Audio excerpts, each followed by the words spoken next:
Hello students. तो अब इस वीडियो में मैं आपको पढ़ाऊंगी वॉल्यूम थ्री की थ्योरी और उसका चैप्टर नंबर 2। इसमें से आपका थ्योरी क्वेश्चन आने का पूरा चांस है कि आपको 4 नंबर या 3 नंबर में एक प्रॉपर थ्योरी का क्वेश्चन देखने को मिले। तो इस वाले चैप्टर को आप थ्योरी के लिए अच्छे से प्रिपेयर कर लेना। सबसे पहले यहाँ पर आपको पढ़ना है फाइनेंशियल स्टेटमेंट एनालिसिस का मीनिंग। तो आपको यहाँ पर सामने दे रखे हैं मीनिंग। एक तो ये वाला है और एक ये वाला है। आपकी चॉइस है कि आप इसमें से कौन से वाला करना चाहते हैं, जो इजी लगे वो कर लीजिए। तो फाइनेंशियल स्टेटमेंट है क्या? Financial statement analysis study of relationship है कि बहुत सारे आपके पास यहाँ पर फाइनेंशियल फैक्टर्स होते हैं बिजनेस के अंदर, जिसको हम एक सिंगल सेट ऑफ स्टेटमेंट में रिप्रेजेंट करते हैं, जो ट्रेंड्स को आइडेंटिफाई करते हैं कि हमारे फैक्टर्स कैसे चल रहे हैं। अब जैसे कि आपने फाइनेंशियल स्टेटमेंट्स बनाई, आपने बैलेंस शीट बनाई, आपने प्रॉफिट एंड लॉस अकाउंट बनाया, तो हम लोग रेशियोज कैलकुलेट करते हैं, राइट। तो जब हम रेशियोज को कैलकुलेट करते हैं तो वो ये बताते हैं कि हमारा बिजनेस कैसे चल रहा है। सपोज मैंने ग्रॉस प्रॉफिट रेशो निकाली, तो जब मैं 3-4 साल का ग्रॉस प्रॉफिट रेशो निकालूंगी, उसको कंपेयर करूंगी, तो मुझे ये पता चलेगा कि मेरे बिजनेस ऑपरेशंस कैसे चल रहे हैं, डायरेक्ट एक्सपेंसेस मेरे पास कितने होते हैं। मैंने नेट प्रॉफिट रेशो निकाली, तो मुझे ये पता चलेगा कि इतने सालों में मेरा नेट प्रॉफिट का ट्रेंड कैसे चल रहा है, अपवर्ड चल रहा है, डाउनवर्ड चल रहा है, या फ्लक्चुएशंस आ रही हैं। तो ये कुछ टूल्स होते हैं जो इन एनालिसिस में हम इस्तेमाल करते हैं। आप कैश फ्लो स्टेटमेंट बनाना आपने सीखा, तो कैश फ्लो स्टेटमेंट क्या बताता है कि इनफ्लो और आउटफ्लोज क्या होते हैं। तो फाइनेंशियल स्टेटमेंट एनालिसिस इसे ही कहते हैं, जहाँ पर आप अलग अलग चीज़ों को आपस में स्टडी कर रहे हो, उनके रिलेशनशिप्स देख रहे हो, ट्रेंड देख रहे हो कि क्या ट्रेंड हमारा शो किया जा रहा है। तो उसे ही कहा जाता है फाइनेंशियल स्टेटमेंट एनालिसिस। अब इस फाइनेंशियल स्टेटमेंट एनालिसिस के हमारे पास कुछ टूल्स और टेक्निक्स होते हैं, जिसमें पहला है कंपैरेटिव स्टेटमेंट, दूसरा है कॉमन साइज स्टेटमेंट, तीसरा है रेशियो एनालिसिस, एंड चौथा है हमारे पास यहाँ पे cash flow statement. Comparative statements का मतलब क्या होता है कि जहाँ पर आप कंपैरेटिव स्टडी कर रहे हो 2 या 2 से ज़्यादा साल की। देखो, एक तो होता है हमारा खुद से कंपैरिजन, एक होता है हमारा किसी और के साथ कंपैरिजन। तो कंपैरेटिव स्टेटमेंट का मतलब क्या होता है, हमने अपने ही 2-3 सालों की फाइनेंशियल स्टेटमेंट का कंपैरिजन किया। जैसे कि आप अपने 9th 10th 11th और अब आने वाली 12th, इसकी मार्कशीट अगर एक साथ लेके बैठे हुए हो, तो आपने देखा कि 9th में कितना परसेंटेज था, 10th में क्या हुआ, 11th में क्या हुआ, 12th में क्या हुआ। जब आ जाएगा तब की बात है। तो इसे बोलते हैं कंपैरेटिव स्टेटमेंट, जहाँ पर आपने अपने ही स्टेटमेंट्स को 3-4 साल के स्टेटमेंट लेकर आपने अपना खुद का कंपैरिजन चेक किया। ऐसे कंपैरेटिव स्टेटमेंट्स को हम हॉरिजॉन्टल एनालिसिस कहते हैं, क्योंकि हम खुद ही है ना, हम सेम लेवल पे चेक कर रहे हैं, हमने किसी और के साथ चेकिंग नहीं करी है। ठीक है। फिर आता है कॉमन साइज।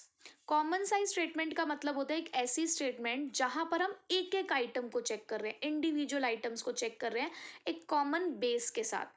मतलब मैंने बेस सेम कर दिया, जैसे कि हम आपके परसेंटेज निकालते हैं आप सबकी।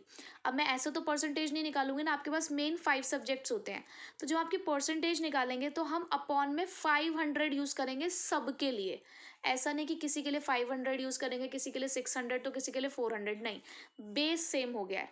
तो ऐसे वाले कंपैरिजन को बोला जाता है वर्टिकल एनालिसिस। ये नाम याद रखना है। कंपैरेटिव होता है हॉरिजॉन्टल, कॉमन साइज होता है वर्टिकल। ठीक है।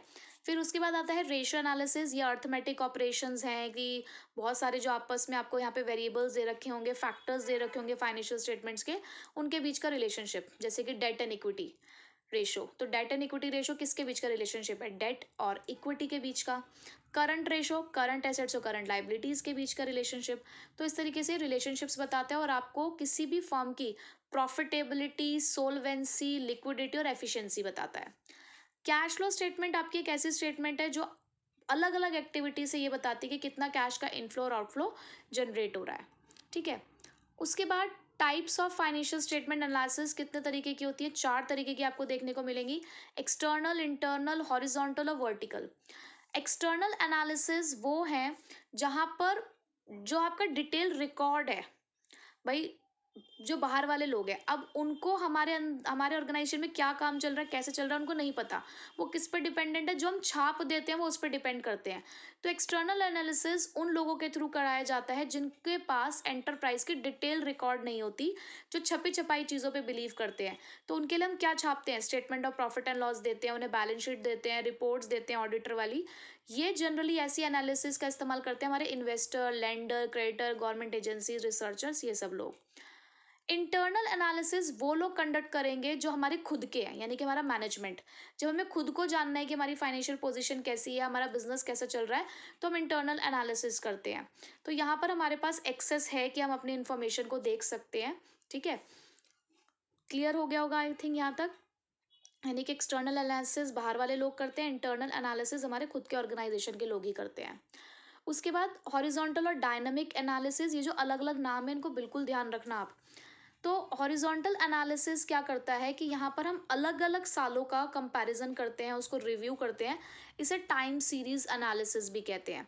ये शो करता है कि एक जो फाइनेंशियल डाटा है हमारा खुद का, अलग अलग ईयर्स के साथ उसको देखेंगे, ट्रेंड एनालाइज करेंगे। अब आपको याद आ रहा होगा कि ऐसा कुछ हमने अभी अभी जस्ट पढ़ा है, हॉरिजॉन्टल एनालिसिस, यानी कि यहाँ पर कंपैरेटिव स्टेटमेंट्स बनाई जाती हैं। वर्टिकल एनालिसिस यानी कि वही कॉमन साइज वाला, यहाँ पे क्रॉस सेक्शनल एनालिसिस होती है, होगी एक ही साल की लेकिन अलग अलग। जैसे कि मैं अपना कंपैरिजन अपने ही सेम इंडस्ट्री के किसी दूसरे बंदे से अगर कर रही हूँ तो ठीक है, दो कंपनी है, एक सन लिमिटेड एक मून लिमिटेड, तो वो दोनों सेम ईयर का कंपैरिजन अगर कर रही है कॉमन बेस को लेकर, तो उसे हम कह सकते हैं वर्टिकल या स्टेटिक एनालिसिस। ठीक है, क्रॉस सेक्शनल एनालिसिस भी इसको कहते हैं। दोनों का डिफरेंस, पीरियड हॉरिजॉन्टल जो होता है वो 2 या 2 से ज़्यादा सालों का होता है, वर्टिकल सेम ईयर सेम एक ही पीरियड का होता है। कंपोनेंट्स हॉरिजॉन्टल के अंदर अलग अलग पीरियड्स होते हैं, अलग अलग सेम आइटम होती है लेकिन पीरियड्स अलग अलग होते हैं। वर्टिकल के अंदर आइटम अलग होती है लेकिन पीरियड एक ही है, सेम है। इन्फॉर्मेशन हॉरिजॉन्टल हमें एब्सोल्यूट और परसेंटेज में इन्फॉर्मेशन देता है, लेकिन वर्टिकल के अंदर सिर्फ आपको परसेंटेज में मिलेगा। यूजफुलनेस हॉरिजॉन्टल आपका टाइम सीरीज एनालिसिस के लिए यूज होता है और वर्टिकल क्रॉस सेक्शनल एनालिसिस के लिए। Horizontal is a part of comparison, ये पूरा प्रॉपर, क्योंकि कंपैरेटिव स्टेटमेंट आप यहाँ बनाते हो। वर्टिकल के लिए कह सकते हो it is a step toward the comparison, इसकी हेल्प से हम कंपैरिजन कर पाएंगे। ठीक है, फिर उसके बाद आया आपका इंट्रा फर्म और inter firm comparison. Inter firm comparison आपको पता ही है कि जब एक पर्सन दूसरे से कंपैरिजन करता है, एक इंडस्ट्री दूसरी इंडस्ट्री से, एक कंपनी दूसरी कंपनी से कंपैरिजन कर रही है सेम पीरियड का, उसे इंटर फर्म कंपैरिजन कहते हैं, यानी कि वही वर्टिकल वाला क्रॉस सेक्शनल वाला। लेकिन अगर वही कंपैरिजन हम खुद का खुद से करते हैं पर अलग अलग सालों के लिए करेंगे, तो वो हमारा इंट्रा फर्म कंपैरिजन यानी कि टाइम सीरीज, जिसको आप हॉरिजॉन्टल एनालिसिस कहते हो। ठीक है, एनालिसिस क्लियर हो गया होगा, पढ़ लेना है थोड़ा बहुत इंपॉर्टेंट। ऑब्जेक्टिव्स, ये इंपॉर्टेंट है, ऑब्जेक्टिव्स जरूर करने हैं। मतलब चैप्टर 2 में तो जो टॉपिक मैं आपको यहाँ करा रही हूँ छोटे छोटे से, ये आपको करने हैं, चाहे आप 2 2 3 3 लाइन पढ़ के जाओ लेकिन आपको करके जानी है। हेडिंग्स भी कर जाओगे तो भी कोई प्रॉब्लम नहीं है, पर लिख कर जरूर आना। ऑब्जेक्टिव और सिग्निफिकेंस क्या है फाइनेंशियल स्टेटमेंट एनालिसिस का। सबसे पहला असेस करते हैं हम यहाँ से अर्निंग कैपेसिटी और प्रॉफिटेबिलिटी। फाइनेंशियल एनालिसिस के बेसिस पर ही हमें ये पता चलता है कि हम कितने प्रॉफिट में हैं, हम कितने एफिशिएंटली वर्क कर रहे हैं। क्योंकि जब हम net profit ratio, gross profit ratio, operating ratios ये सब निकालते हैं तो हमें पता चलता है कि हम कहाँ स्टैंड कर रहे हैं। दूसरा, मैनेजरल एफिशिएंसी जज करेंगे। वही अकाउंटिंग रेशोज जो होती हैं वो हमें बहुत सारे ऐसे रेशोज हैं इसके अंदर जो ये बताती है कि कितना एफिशिएंटली आपका बिजनेस काम कर रहा है। तो मैनेजरल एफिशिएंसी को जज करते हैं। शॉर्ट टर्म और लॉन्ग टर्म सॉल्वेंसी, हमारे पास करंट रेशो है, लिक्विड रेशो है, डेट इक्विटी रेशो है, total assets to debt ratio है। तो ये अलग अलग रेशोज लॉन्ग टर्म और शॉर्ट टर्म सॉल्वेंसीज को जज करती हैं। इंटर फर्म कंपैरिजन, आपको यहाँ पर जब आप कंपैरेटिव स्टेटमेंट या कॉमन स्टेटमेंट्स बनाते हो तो हमें कंपैरिजन करना भी आसान हो जाता है हमारे लिए।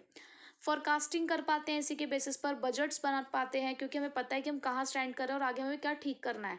तो इसलिए ये ऑब्जेक्टिव है। अर्निंग कैपेसिटी बताना, मैनेजरल एफिशिएंसी को चेक करना, इंटर फर्म कंपैरिजन कराना, लॉन्ग टर्म और शॉर्ट टर्म सॉल्वेंसी चेक करना, और फोरकास्टिंग या बजट्स बनाने में। लिमिटेशन वही है जो आपने 11th में भी पढ़ी होंगी कि अकाउंटिंग की क्या लिमिटेशंस होती हैं। तो वही है कि एक तो हिस्टोरिकल एनालिसिस है, यहाँ पर क्या हुआ था उसके बेसिस पर एनालिसिस होता है, यहाँ पर फ्यूचर्स को रिफ्लेक्ट नहीं किया जाता। प्राइस लेवल चेंज इग्नोर करते हैं, आपको पता है यहाँ पर कि जो फ्रीक्वेंटली प्राइस चेंजेस होते हैं तो हम अपनी बुक वैल्यूज़ को चेंज नहीं करते। क्वालिटेटिव एस्पेक्ट्स को यहाँ पे प्योरली इग्नोर किया जाता है, क्वांटिटी पे ही डील करते हैं हम। जो फाइनेंशियल स्टेटमेंट्स की लिमिटेशन होती है वही यहाँ पर फाइनेंशियल स्टेटमेंट एनालिसिस की भी लिमिटेशन होती है। पर्सनल बायस से फ्री नहीं है। अकाउंटेंट कई बार अपने अकॉर्डिंग अपने ऑल्टरनेटिव चूज करते हैं, जैसे कि कौन सा डेप्रिसिएशन का मेथड यूज़ करना है, स्टॉक वैल्यूएशन के लिए कौन सा मेथड यूज़ करना है, तो उनकी अपनी पर्सनल चॉइस होती है। कई बार अकाउंटिंग प्रैक्टिसेस में वेरिएशंस भी आ जाते हैं, अलग अलग तरीके के रिजल्ट्स भी देखने को मिलते हैं। और विंडो ड्रेसिंग तो आपको पता ही है कि जो नहीं भी है उसे दिखाने की कोशिश करना सजा धजा के। तो विंडो ड्रेसिंग का मतलब क्या होता है कि फाइनेंशियल पोजीशन बेटर दिखाना बुक्स में अकाउंट्स को मैनिपुलेट करके।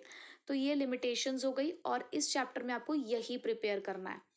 ठीक है, अगले वीडियो में मैं आपको कैश फ्लो स्टेटमेंट की जो थोड़ी बहुत थ्योरी है वो कराऊंगी, लेकिन इसको भी प्लीज़ आप कर लेना।